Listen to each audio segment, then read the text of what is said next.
started shooting photography when I was about 16, 17. And it was by accident, in all honesty. I'd failed all my exams at school, and it was either go out and work in a shop somewhere or go back to college for an art course, and photography was part of that course. And it was during that I found at least that I was good at something for the first time. Years ago, I was told that I was crazy for using gels. It certainly wasn't cool. It was, why would you do that? Why would you ruin an already beautiful image by throwing random colors onto it? I think it's easy to get bogged down with what other people say, but I think as soon as you start letting that get in the way, then that starts taking away from your actual photographic style. I think you just have to stay true to yourself, and over time that will shine through. If you don't believe that you can create something that's never been done before, then you have no hope of ever doing that. For me, that's what I always strive to do. And even if I fail at that, at least I've come a lot closer. Mistakes are the seeds of creativity. So if you're pushing yourself hard enough, you're going to make a mistake. And that mistake will then lead on to you making a change that maybe you'd never done before. And it's when you start doing that that you really feel like you are genuinely creating something that did not exist prior to that.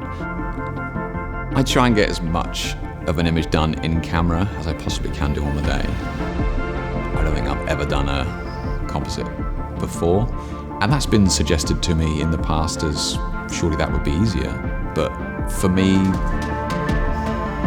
you're assuming that you know what an image is going to look like before you've done it. You assume that you have an idea of the perfect image. And from a client's perspective, if you're doing it there and then on the day, at no point is it in their minds to go, oh, it'd be nice to add this and do that later on, because you're doing it in front of them.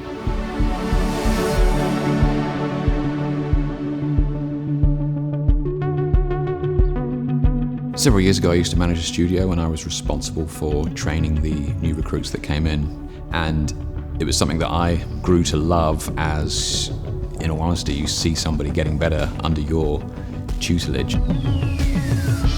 What I learned the most from that was I didn't want to create this army of clones. I just don't think it's conducive to them being a good photographer long term. So when I would teach them in the studio, I would literally put black gaffer's tape over the light settings, because people would always be, writing down the power of the lights and that sort of stuff. And if you're just copying, you're not learning to take better photographs.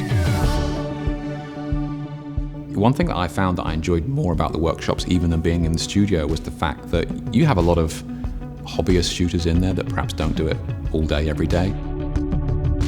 So when you see them get really excited about creating something that wasn't there before, it's great. Yeah, I just absolutely love doing it.